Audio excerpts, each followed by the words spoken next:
This program features live coverage of an African safari and may include animal kills and carcasses. Viewer discretion is advised. Hello, and Jambo, South Africa. It is a very warm welcome to our Safari Drive. We are coming to you live from the Mara Triangle of Kenya. My name is David, and this is Safari Live. This is so exciting. We've managed to find the sausage tree pride. Look at this last dash. This is amazing. Look at that incredible strength. 20 seconds. Here come the cheetah. Unbelievable stuff. I'm just keeping my head on a swivel. You never know what's going to happen next in these situations. Standing by. Can you believe this?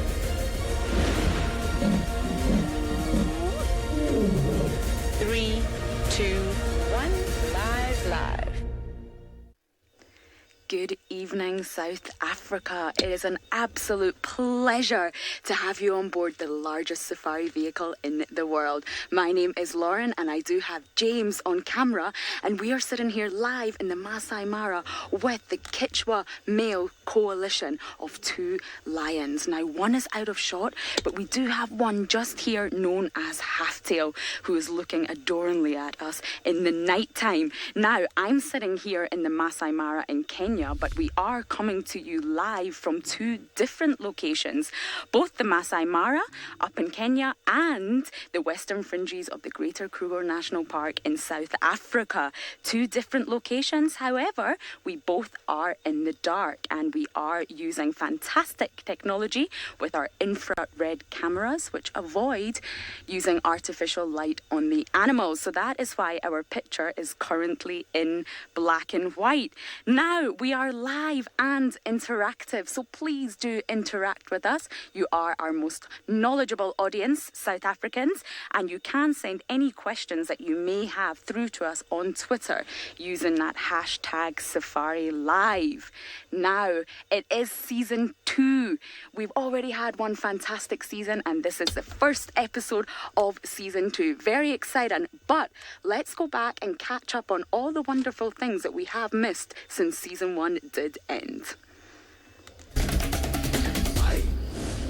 Safari Live returns for TV's most authentic wildlife experience. For the next 13 weeks, a dedicated team of wildlife filmmakers will explore the Western Kruger and the Maasai Mara in Kenya. We can't wait to take you on this live and interactive adventure. In the Kruger, the royal Leopard drama continues with the aging Duke Tingana still clinging to power. Queen Tandi is beginning the painful separation from her daughter, Princess Tlalamba, while our favourite little chief Hosana has disappeared in search of his own territory. The Avoca males have solidified their tenure, mating with the Nkahuma pride, while the Juma clan has seen the arrival of 4 more adorable little cubs.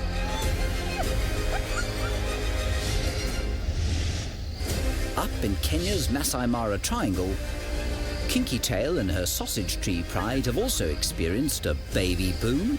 10 little cubs have joined their pride, while the mighty North clan faces an uncertain future as aging Waffles begins to lose her grip on the matriarchy. 3, 2, 1.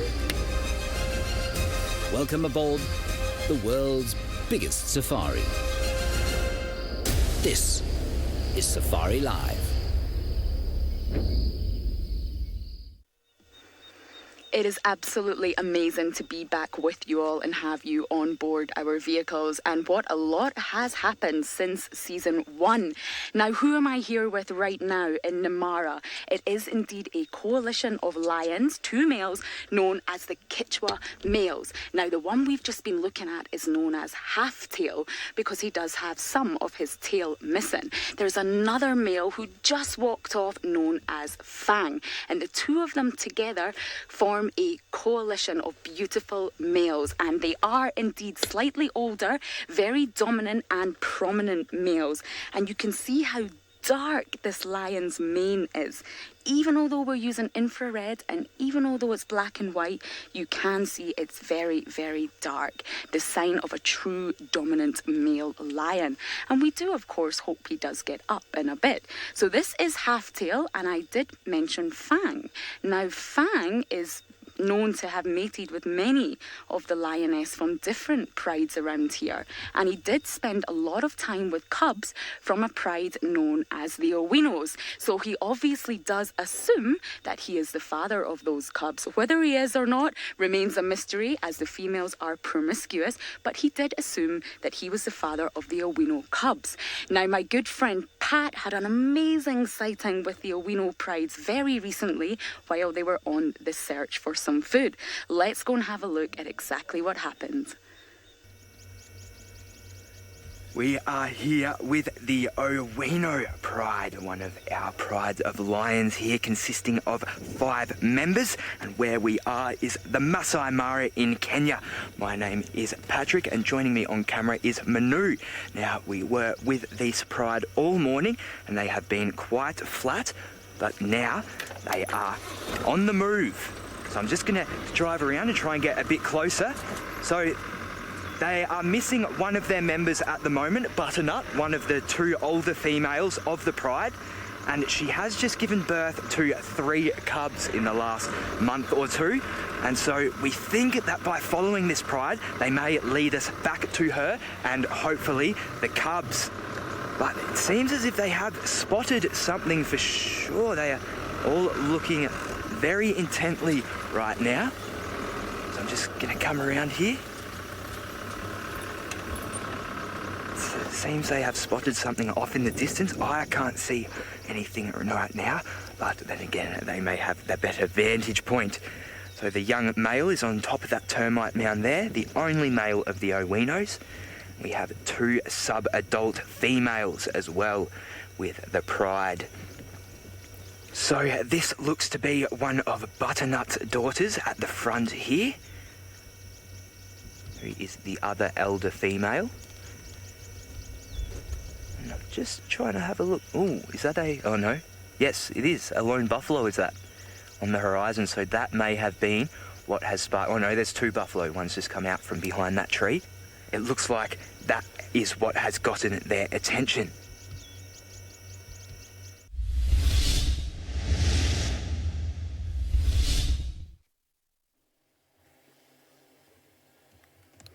Well, while Pat's Owino have spotted a potential meal, you can see down here in South Africa, Thandi, the female leopard, is tucking in to a massive impala male that she has just stolen from her daughter, Tlalamba. I cannot believe that she's just run in and chased her daughter like she did. Hopefully Tlalamba is still around here somewhere. There was a bit of a scuffle, and then the 2 of them kind of ran away, and then Thandi came back. Now, my name is Tristan, and on camera I have got Senzo this evening, and it is really, really special to have you here, particularly when we've got 2 leopards in one place. It is absolutely phenomenal to have these 2 leopards together, and hopefully Tlalamba will come back. As I was saying just now, it is her daughter. So even though Thandi is the mother, she still kind of has somewhat of a tie to little Tlalamba. Tlalamba is now getting to the point where she's around sort of 18 months of age and should be leaving her mother.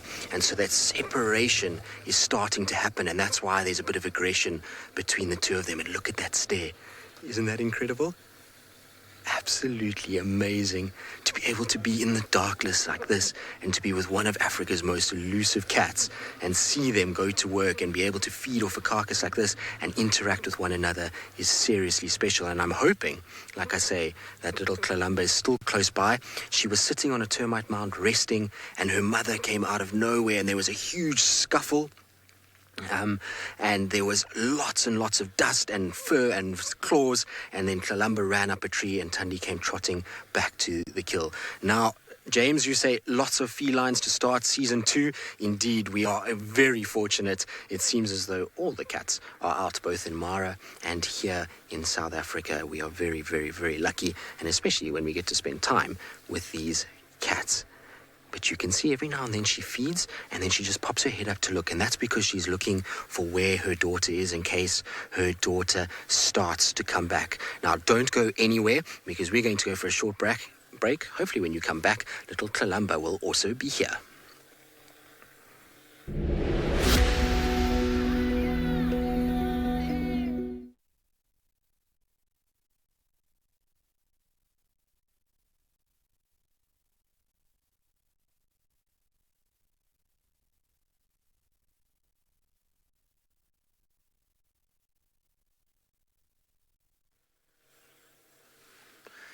Right, well, that was absolute pandemonium about 2 minutes before we started off this evening's proceedings and our show.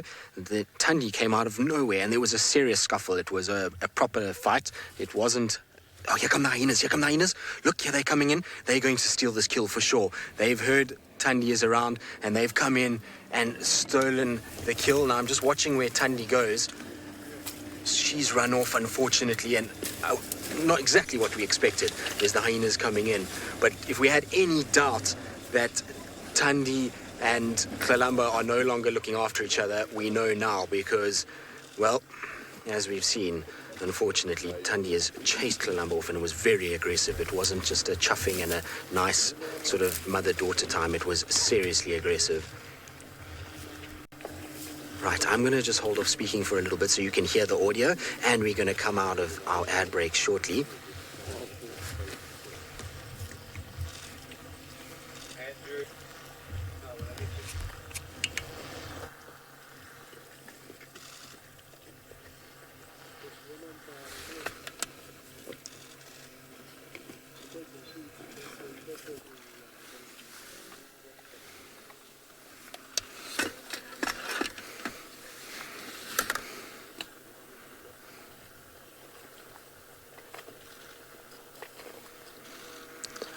Welcome back live. As you can see, our leopard unfortunately has been disposed. The hyenas, the Juma clan, have run in here and they have taken this kill. Tundi has run, Kalamba has gone, and now it's a feast for these two hyenas. And you'll see the way that they feed is so different to what we saw from those leopards. The leopards were meticulous and slow feeding, whereas these guys, they just chomp down huge chunks of meat and they will devour this carcass within minutes. It's not going to take them very long to be able to take huge chunks off of it.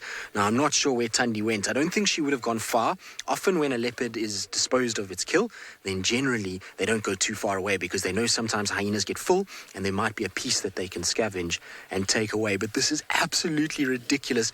This is the best start we could have asked for to our season 2 proceedings. To have 2 leopards, 2 hyenas, a kill and kind of a takeover is absolutely insane. Now, because it's so insane, I want to know from all of you in the form of one word on Twitter. You can do #safariLIVE. What would your word be to describe the situation? If you were sitting in my shoes right now, how would you feel in one word? It really is unbelievable to have animals like this, and to have this playing out right in front of us is incredibly special.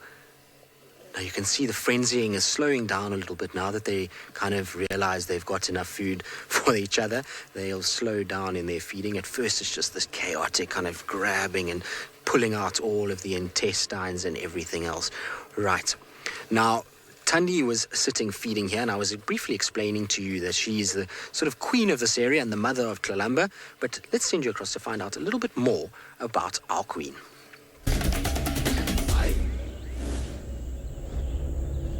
Queen Karula reigned at Juma for many years.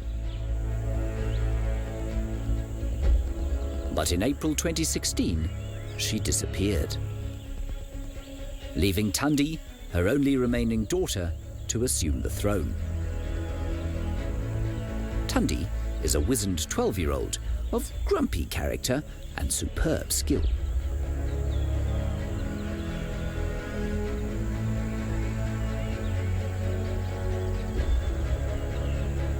She's taken on the old queen's mantle, defending her new Juma territory.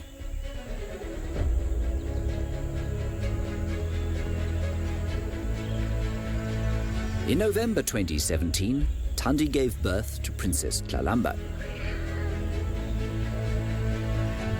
If she's fortunate, the young leopardess will be the third generation of this royal lineage to call Juma her realm. However, the young princess faces many challenges before her territory is safe.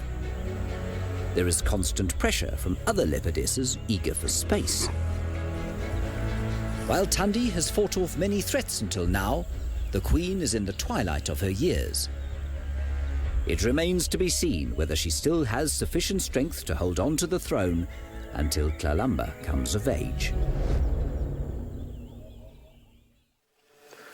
Well, Thandi most definitely is the queen. She is a spectacular leopard. I've had the privilege of following her for the better part of 9 years, and she really is a phenomenal individual and has been super successful in terms of being a leopard and being a mother, and her motherly duties to Tlalamba are now over, which means that I'm pretty sure she's going to be starting to come into an estrus, if not pregnant already. Her response to Tlalamba just now was one of aggression, not one of motherly love, and I think that bond is broken down now, and the two of them have separated out, and once they separate out, they become almost enemies more than a mother and daughter relationship.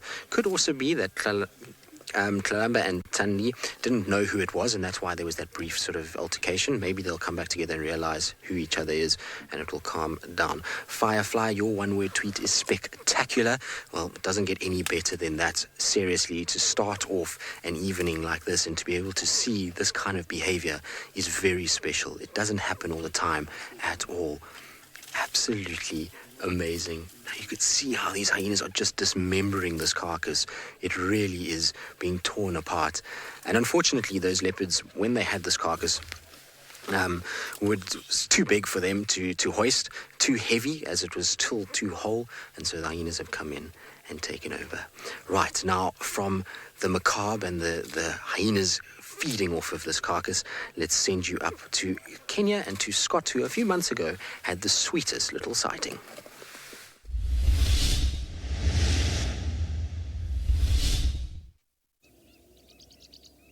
Well, can you believe it, everyone? Look at these two little furballs. We are sitting here in the Maasai Mara, and we have got some wonderful, wonderful news. Look at these tiny little lion cubs. This is the first time that we have ever seen them. We've been following this pride called the Sausage Tree Pride very closely over the last year, and we had suspected that she had moved away from the other 4 lioness in order to give birth to these cubs and tend to them alone before introducing them to the rest of the pride. They'll be mainly on a milk diet, but at around the 3-month mark they will start feeding on meat. The mother and the cubs looks well fed, so they have had a meal recently. Whether the cubs' bellies are full of milk or a combination of meat and milk, it's hard to be certain. How old are these cubs?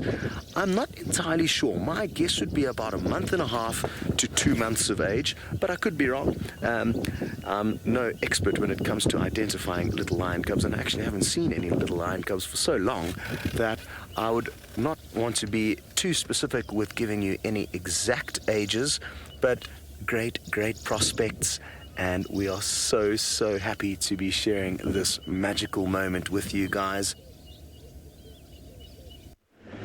Welcome back, ladies and gentlemen, and how cool to see those cubs. And that was last year in 2018, in the month of August, when my friend Scott Dyson saw those cubs for the very first time. Where I am currently, it's very windy, but we'll take you back to the Pride of Lions we started with, because those 2 cubs could be any of those 2 that could be lying in the grass there. Now, look at the grass, and you see how it's being blown by the wind. That's the exact weather condition we have. Unlike maybe where my friend Lauren is, the Maasai Mara triangle is huge, and sometimes we may have 2-3 different weather conditions in the same area. Now, this is the Sausage Tree Pride, and there are so many prides of lions in the Mara Triangle, but this happens to be my favorite.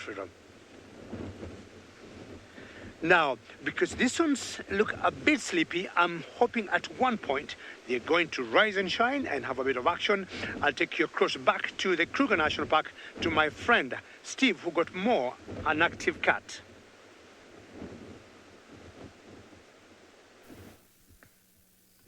Good evening, South African. Welcome back down live to South Africa. My name is Steve, joined by David Easter on camera. And, well, we have found the Duke of Juma himself walking down the road just in front of us. His name is Tingana. And, well, there you can see him in the IR light. It's not very clear. But if we go over to the thermal, the FLIR, you'll see this beautiful image of an orange cat walking down the middle of the road. You can see him walking. He just scent marked a moment before, and just before you came to us, he gave out his very loud, rasping, territorial call. So we're going to follow him for a bit, and I'm sure we're going to get him to call again. So let's move on up ahead. We're going to have to go back to the IR camera as we move. The thermal camera doesn't do very well when it comes to movement. So he's just up ahead. He's definitely scent marking and territorial calling, which means he's claiming. Doesn't mean he won't do anything. He does this, but it does mean that he's much less inconspicuous by calling and scent marking. Everybody knows he's here. Okay, so here he is just in front of us here. I'm just going to pull up once again over a little speed bump we go. And we came along this road to see him, actually. Came down this road, and there was a family of nyalas not far ahead. And, well, although he's called himself out to the world, it's not improbable or impossible for him to hunt. Only about 100 meters or so is where we saw the nyalas. And although they are very camouflaged, there's always the possibility that he might go and catch one. We're going to follow him nice and closely, just up ahead here. So we're going to keep up with him, and when you come back, he might have himself a very nice nyala meal.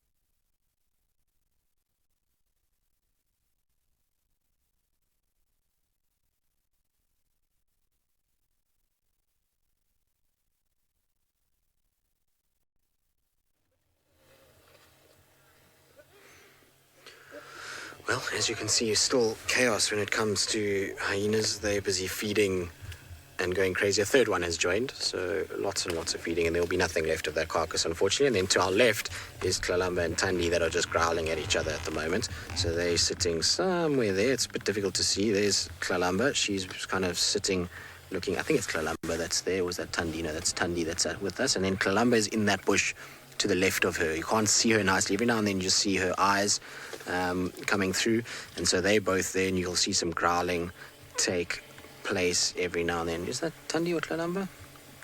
It's Kalamba as well. Kalamba, that's there. Sorry, I thought it was Tandi for a second, but it's Kalamba. That's there. Tandi's also around as well. Sure, chaos, really. Everything is out. Tingana and hyenas, and I wouldn't be surprised Tingana comes here with all the noise these hyenas have made over the last little bit, that's for sure. Incredible, really.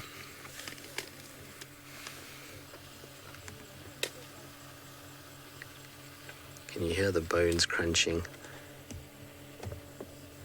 I'm just going to stay quiet because the sound is so incredible, and we are going to come out of ad shortly, so I'm going to leave you guys to hear it.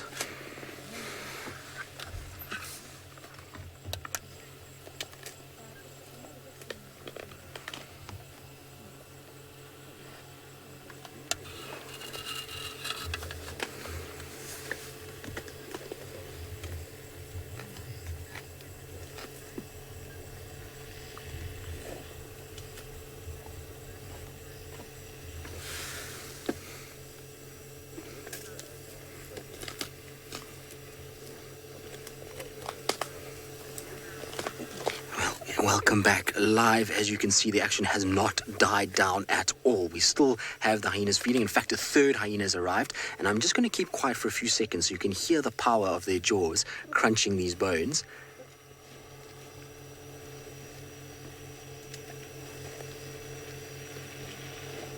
Now, of course, they would stop crunching the bones because I asked you to hear it.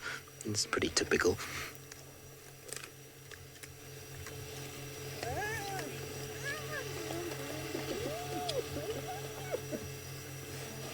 hear the squeaks as well. Now that's just between them kind of arguing over who gets what part of this impala.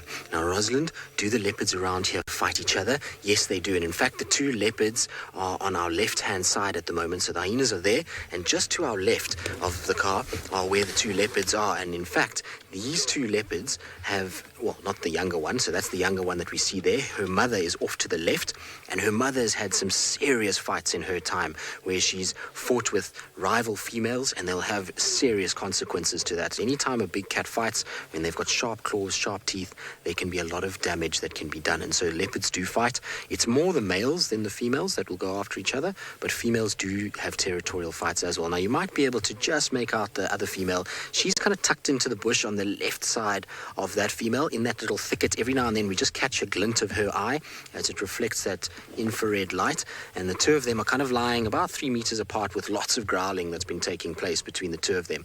But I think they're starting to realize that they know each other, and that's why there's not as much aggression as there initially was. So hopefully everything will calm down a little bit. The hyenas are going to finish off this impala kill, and then hopefully the leopards will come out and we'll get to see the two of them. Now, we've been sitting watching the poor leopards lose their food and the hyenas devour it. And, well, look at that. Look, you see she's growling? So she's hissing at her mother. And her mother's growling back.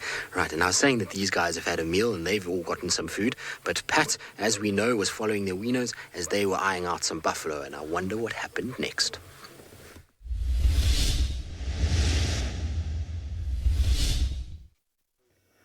We are still here with the Owino Pride, and they have made up a bit of ground between the buffalo and themselves, so it seems a hunt is imminent. I'm very excited. Now, speaking of hunting, last year when these lions were a little bit younger and a little bit more curious, they had a very interesting sighting with some rhino.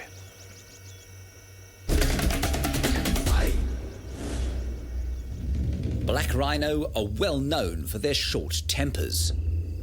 Young cats for their curiosity. The inexperienced Owino youngsters quickly assessed the calf as an easy meal, but failed to appreciate the threat posed by the protective parents. Black rhino have dreadful eyesight, but their hearing and smell are sharp. Stalking silently is easy, but if the wind carries the scent of lion, the game is up. True to form, the bull's temper snapped, the day's first lesson for the young lions. Quite suddenly, a herd of irritated elephants came to investigate the disturbance in the long grass. Mothers are ferociously protective of their calves. They detest lions as a rule, and could certainly smell them in the grass, but perhaps not see them. The elephants unfairly deferred their aggression to the rhino.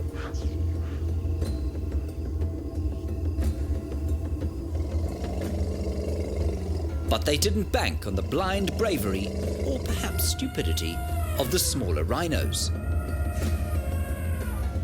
The bull stood his ground in the face of a full frontal charge from the elephant cows.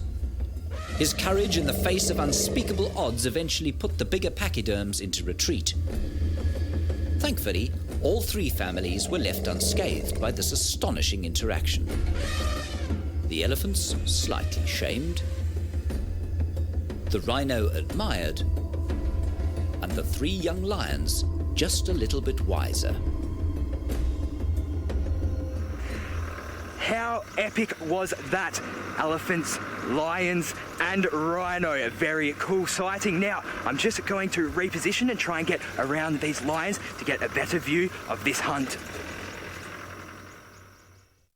Always expect the unexpected, and that's all I'm going to say about Pat's Owino buffalo hunt. And of course, it's something that Tristan has experienced this evening. You're back live watching the drama of the hyena and the two leopards play out from the sky. Can you believe it? For this season 2, we have brought in an extra special piece of technology as the days get shorter and our drives continue into the night. We're going to be assisted by the visuals of a thermal drone. My name is Jamie, and my extraordinary cameraman and pilot is Sebastian. And we're watching what's going on from the drone right now. So the thermal drone picks up on the body heat of the animals. And if you look very carefully, you can see those shining white shapes. Now that over there is the hyenas. And you can see them in amongst the sort of the yellows and purples of the trees and the ground. And you can see just how clearly, look, the hyena's actually dragging a piece of the carcass away. You can just see the way that it's moving and the way that its head's been lifted up. Here comes another hyena moving in. Can you believe that you are watching this live? And what a start this is to our second season. So the poor leopards lost out on their meal, I think largely because Thandi decided to steal from her daughter.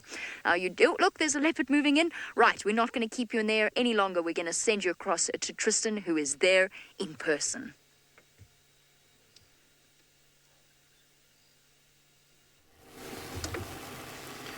Well, yes, Thandi is off after where the hyenas have dragged the impala carcass, and we're sitting with her daughter, Tlalamba, who's managed to find a little piece of her carcass that has not been pilfered once, but has been pilfered twice tonight. Unfortunately for this little female, she was the one that made the actual kill, and she ate it, and then her mother came and stole it, and then after that, the three hyenas, which is insane. But she's also a spectacular little female, and I'm so impressed with her because this meal is absolutely massive. We weren't sure what the biggest kind of size meal she would be able to catch, and we've been seeing her catch much smaller animals, so things like duikers and scrub hares, but this is the first really substantial kind of meal that we've got. Now, you might notice that there's a spotlight that's going around. Now, that's just for people that are out here in the Sabi Sands that are on holiday, so we do have tourism in this area, and unfortunately, unlike us who's got the ability to see, now what's this here? Here's a hyena right here. That's just creeped up on us. So there's a hyena coming from our right-hand side, and it's probably heard this leopard eating. So you can see there the hyena goes. Full tummy. But how spectacular is this? We are super fortunate to be able to see this. Anyway, we're going to keep sitting here. It's still chaos that's unfolding. And in the meantime, I'm going to send you back up to Lauren in the Maasai Mara, who's got the king of the beast. And I wonder if he's going to make some noise.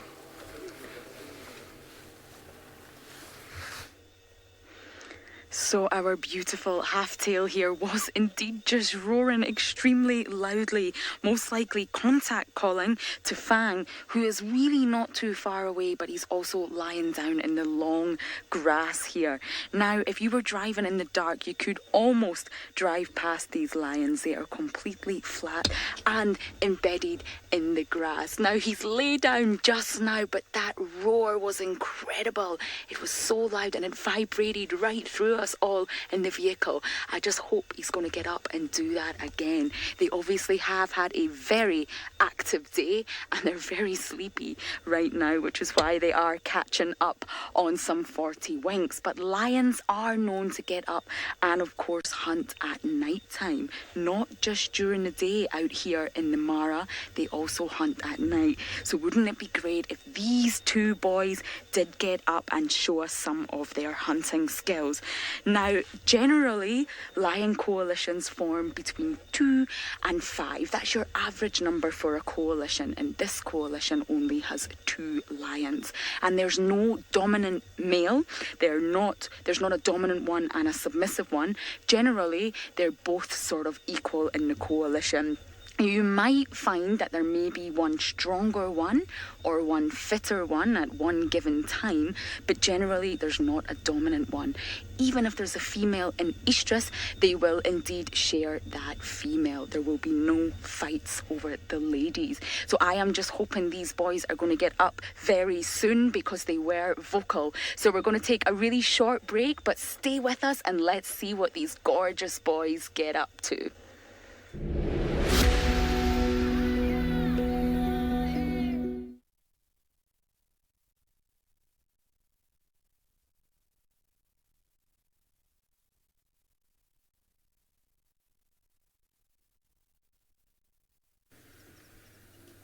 Hello everybody, welcome back. We are with the Duke. He has continued to scent mark as we move along. He's just up and ahead of us over here. Just using my spotlight periodically just to see where it is I'm going. But other than that, we are pretty much driving blind with using the thermal and the infrared camera screen to navigate. And thankfully, he's taken us on quite a busy game path that pretty much runs from Chitwa watering hole in the south all the way into Juma and towards sort of the north and Buffelshoek area.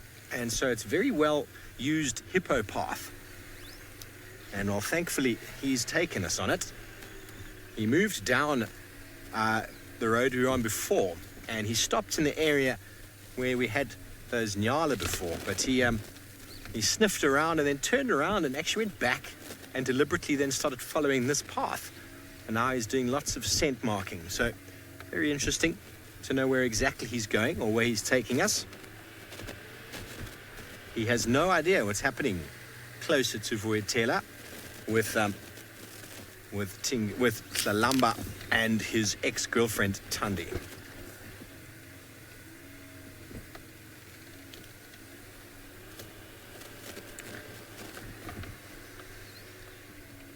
We're just going to crawl through this block after him. A very nice block at the moment, in fact. I had thought I'd followed him along this path before, and it became rather difficult. But so far, so good. Thanks, Tingana, for choosing such a nice path. Almost a road, actually. He's loving reacquainting himself with the bushes here. Rubbing his head, scent marking. He's only called the once that we've heard. Just before we went live, in fact. It's the way it is, isn't it? He does have a TV presence, though, Tingana, so I wouldn't be surprised if, as we went live once again, he decided to call, as he does. He did that for us on the finale of Season 1.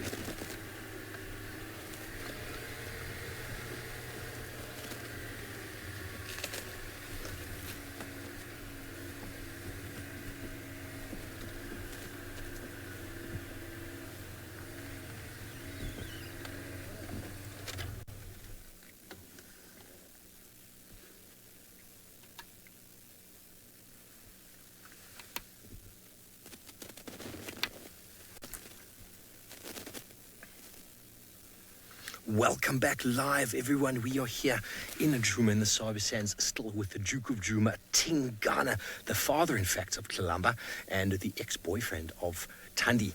Tingana, this is his dukedom. He owns and runs Juma. And while he's been walking, he's now suddenly spotted something. I don't know what he spotted, but those nyala I was talking about before, they moved in a direction that he's kind of now moving in. So he's definitely showing some interest in his body language, in his posture.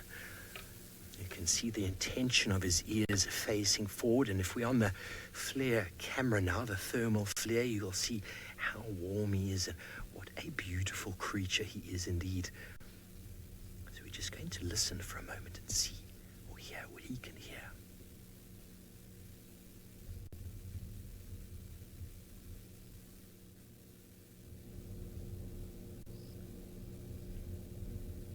Something hidden in the darkness that only he can see. Don't forget, everybody, we are live and interactive. We'd love to hear from you. Send through your comments and questions on #safariLIVE on Twitter. How exciting is this? Back on the infrared, you can see the beautiful spot camouflage that he has. Blends in beautifully if he doesn't move. So he is indeed the father of Tlalamba, who you're seeing there with Thandi. And while we thought at one point he'd be heading in the direction, he's very good at stealing food with his daughter. But we saw some magical moments not long ago when indeed he spent some time doing some father-daughter bonding.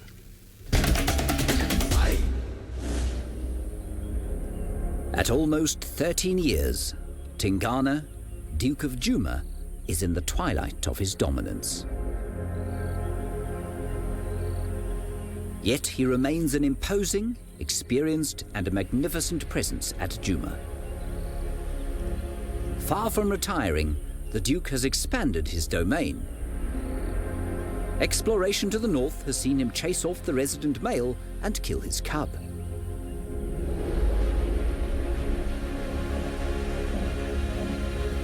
His sawing declarations echo through the woodlands.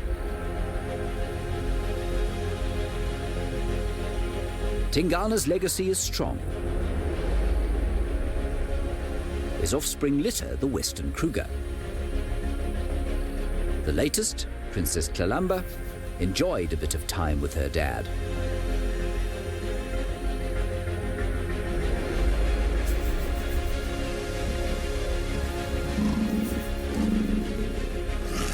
He wasn't affectionate, but his presence remains the protection Kalamba needs from marauding males as she moves to independence.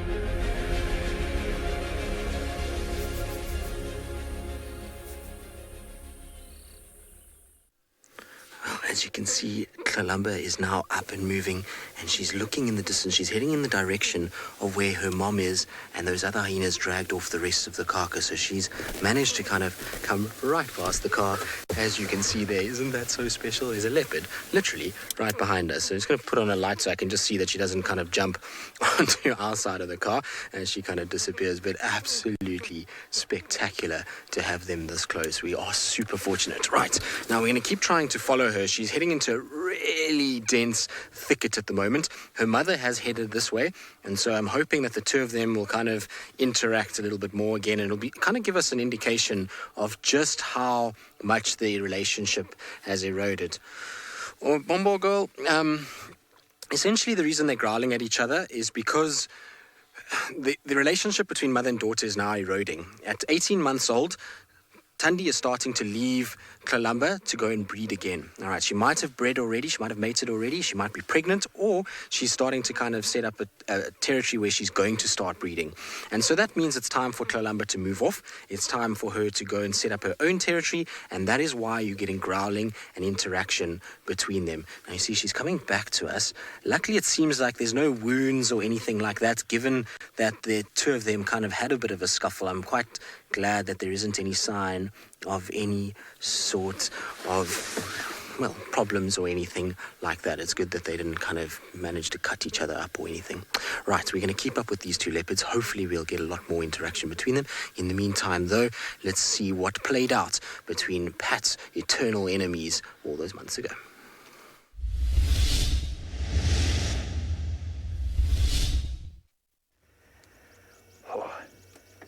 Very exciting stuff here in the Maasai Mara. So still can't see these three females. The buffalo does seem to be sniffing in the air there, but I still couldn't confidently say whether they have actually seen them or not. It does seem to be acting a little bit skittish now. I'm really wondering where these three females are right now. It's a time of year here in Kenya where the grass... Ooh. Okay, so the buffalo is chasing one of the lions away. So we have first contact here. So I'm just going to move a little bit closer now. So we did see there was a bit of a charge from the buffalo towards the lion. So we do have contact now. So I'm going to... So the buffalo are coming this way towards the lions. I'm not sure whether they're being chased or whether they are coming to scare them off. It looks like they are trying to make an escape though. I can't... Oh, the one's on the tail, so we do have a hunt. Okay, so we have... They're all on the tails. Oh, exciting stuff. All right, I'm just going to move around. So they're after the buffalo now. Welcome back, ladies and gentlemen. And now we got this pride of lions that got about, 10, 11 cubs with them. We got one of them that is nursing, or the other one on the other side, two of them that are suckling at the moment. They're feeding. And how special was that to see those lions edging closer and closer to the buffaloes? I can tell you, our Pat had such a wonderful sighting seeing that particular hunt. Now, we've got most of the cubs here, which I think are rather hungry, and what they want to do is to suckle from their mothers. They'll suckle from their mothers because their mothers are full, and they're full because if we look to my right, what will happen is we'll show you what they have been feeding on, because they had made themselves a kill, I guess, 2 days ago. Now, if you look carefully there, that is a buffalo. That's what you call a Cape buffalo, and it is a male. I've been looking at it, and he has these very huge horns that we'd call a boss. Look at him. So this kill, my guess, is 3 days old, because it's not fresh per se, but this particular pride have been known to hunt for buffaloes, and they're very successful. Now, what we'll do, we'll take you back to these cubs because they are still feeding, and find out what I saw earlier. There are 3 sets of cubs here, and 3 different sets of different sizes of cubs are nursing the same female, which you call allo nursing. Let's have a look.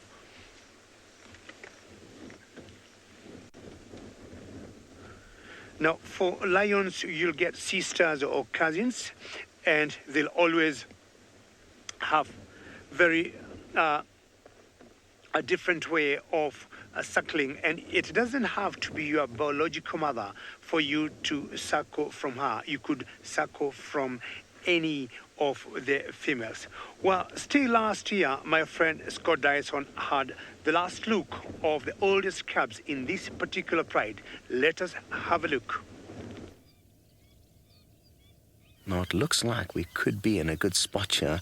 Mom's bringing them straight towards us. We've already been so spoiled today with some incredible views. And I guess everything for them at this very young age that they're at is going to be interesting to them. They're just like a young human or any young animal. All the different sights and smells and sounds are going to be very interesting for these youngsters. They're so close to us now. This is so awesome. It certainly is wonderful that we are sitting here and sharing these magical moments with you. Welcome back, ladies and gentlemen. And those 2 cubs you saw there, they're in this particular pride, and today they're very big cubs. They're about 8 or 9 months old. Will you believe it? And I can tell you, these cubs will make it through to adulthood. When you look at this particular sighting here of these lions, it looks very peaceful and very quiet. Sleepy, because everybody has been feeding. But you never know. Anything might happen. Should the hyenas come? Should anything come? We'll be right back.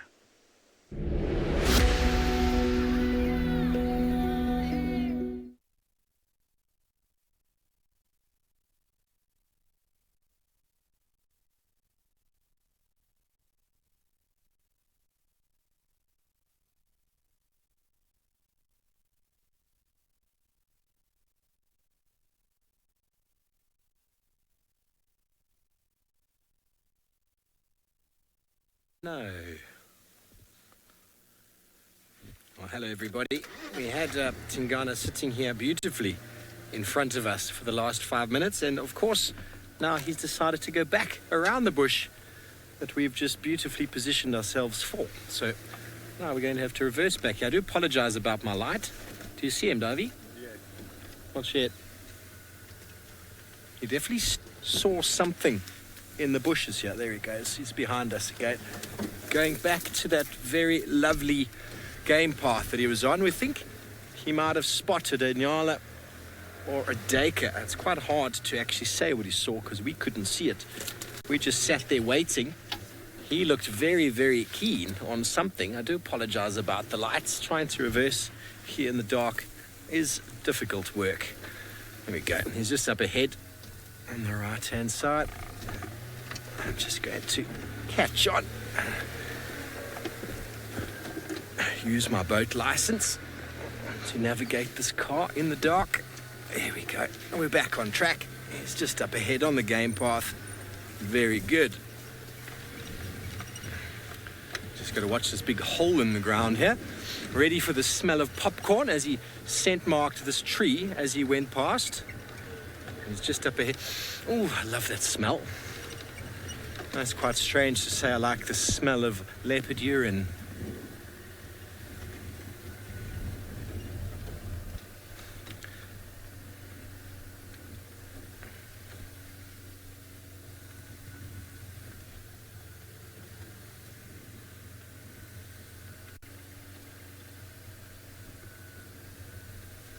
Okay, so we're just going to follow him along this pathway. He's probably going to pop out again.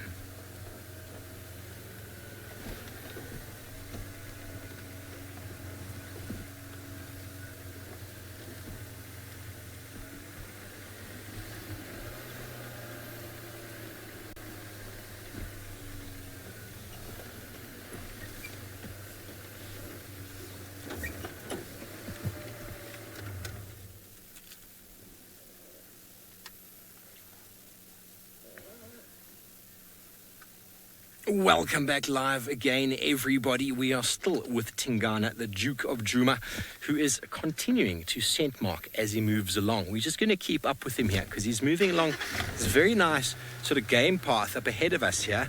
But he did stop for a moment and was staring into the darkness at something, but we couldn't quite make out what it was. So he looked at it for a period of time and then he stopped looking at it altogether. And he's just coming out onto the road on my left-hand side. We'll be able to come around this corner and he's most likely going to walk straight down this road. Leopards are creatures of habit and they will utilize roads as this big game path we just utilized here. He used as well. They see our long or big roads as just big hippo game paths that they can walk along quite easily. They can cover ground quite quickly. And also, they don't make that much noise. Phil, you want to know how old Tingana is? And he's in his 13th year. I don't know exactly at what stage his birthday is. He wasn't born on this property, so I can't tell you exactly when his birthday is. We know a number of our other leopards' birthdays, but Tingana, I don't know for sure. But he's in his 13th year, which is a very good age for a male leopard. And generally, you'd think he wouldn't be as vigorous as he has been at the moment. He's really been doing a very, very hard work to maintain his territory and protect his lineage. And well, all we can do is continue to follow and watch him as he does that. But well, not so long ago up in the Maasai Mara, Patrick was very excited to spend time with the Hyena pride. Let's go and see how that played out with the buffalo.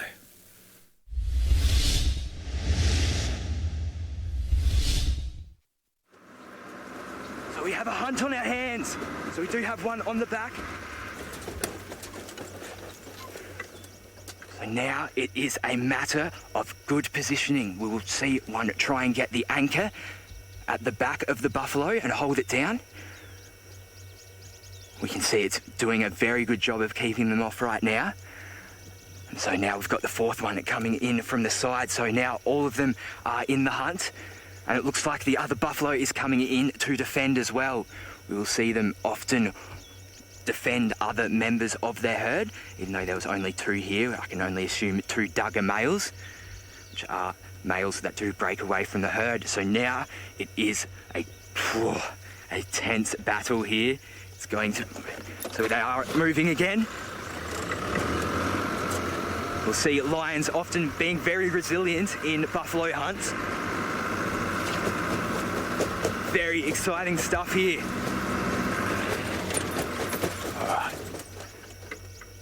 Wow. So we'll often see one try and anchor, and then we'll probably most likely see some try and get at the Achilles, and then there is always that kiss of death as well, where they try and suffocate them by putting their mouths over the nostrils and mouths of the buffalo. So the buffalo doing a good job right now of keeping them at bay. They are running very far away now, and the lions have stopped with the hunt. We can see here that the buffalo have been lucky on this occasion and have managed to fend off and escape the Owino pride. But what a rush that was! A very intense hunt, very cool sightings. My heart is racing. That was epic. As I said, always expect the unexpected. And in this particular case, the buffalo got away, leaving the Owino Pride hungry. You're watching a herd of impala live from the sky through our thermal drone. And of course, they too face a constant battle for survival out here. Whether it is faced with the leopards like the ones you saw, hyenas, and of course lions. So that's why Seb and myself have flown down in this direction to the south. Earlier on, we were using the drone in order to be able to watch the situation with Tristan play out. But we also use it to look for animals. And there was a pride of lions moving in that direction earlier this afternoon. So we've headed up into the sky to have a look and see. All we've spotted so far is those impala. But that's what we use the drone for mostly, is to search for animals in the darkness and then, of course, guide the other vehicles back into that area. So for now, these impala are safe, and we know, of course, that they're impala just looking at the shape of their bodies. But for season 2, the drone will be up in the sky every single night, and who knows, we've seen some truly extraordinary things from the air, and it is constantly surprising us. Speaking of constant surprises, Tristan, of course, has had a dramatic evening. Let's pop across to him and find out how he's feeling about all of it. Well, as you can see, things have calmed down to a panic at this stage. You can see that Tlalamba is in some very long grass and is just grooming herself now and getting rid of any little bits of flesh or meat or dust and dirt that she might have accumulated through all of that chaos, and is just starting to rest. Tandi is somewhere behind us in a very dense thicket. We kind of couldn't really see her. We could just make out her ear. It seemed as though she managed to kind of find or follow the hyenas, and I don't know if she managed to get a piece of the kill, but she certainly was sniffing about in that area, and the hyenas have since disappeared. We haven't seen them. But what is interesting is while we're sitting here, we've been hearing alarm calls further north of us. So there could be another predator that is not far from where we are, but definitely not these two, because they were both in visual when we saw those, when we heard those alarm calls happening. Now, Bridge, you say, so glad to have this show back on SABC. Well, it's excellent that you enjoy it. It's really nice for us to be back. It's always so wonderful to share the diversity of Africa with fellow Africans. And so it's super important for us, and we really enjoy bringing the wonder of nature, both in Kenya and in South Africa, to South African television. So I'm glad that you enjoy it, and I'm hoping that you'll join us for the rest of the season, because it promises to be an incredible sort of season. If anything is to go by from tonight, then we should have lots and lots and lots in store over the next few weeks. It's going to be interesting too, because we're going to start heading into the winter months, which makes things a lot harder for some animals. The herbivores start to really battle as the grass starts to die back and vegetation dies, and the predators start to come into their own. And as water disappears, we're going to start to see a lot more movement to those water holes, and that means that we're going to get a lot of interaction between both predator and prey, and predators versus predators. So it should be an epic 13 weeks, that's for sure. And you can see Tlalamba is still very wide-eyed, though. She's still watching what is going on as she sort of sees and checks out if there's any other oncoming threats. I suppose she had a bit of a blitzkrieg from the fact that she had, hyenas and another leopard all arrive pretty much as the sun went down. But luckily both leopards seem to have at least got a bit of a meal, and the hyenas certainly benefited as well. But as I said, it's been an absolute bumper evening. Unfortunately, it's that time where we're going to need to start saying goodbye. I hope that you enjoyed the lions of the Mara, the leopards down here in Juma. And so from all of us, it's been an absolute pleasure, and we hope to see you next week on SABC 3 at 6:30. Bye for now.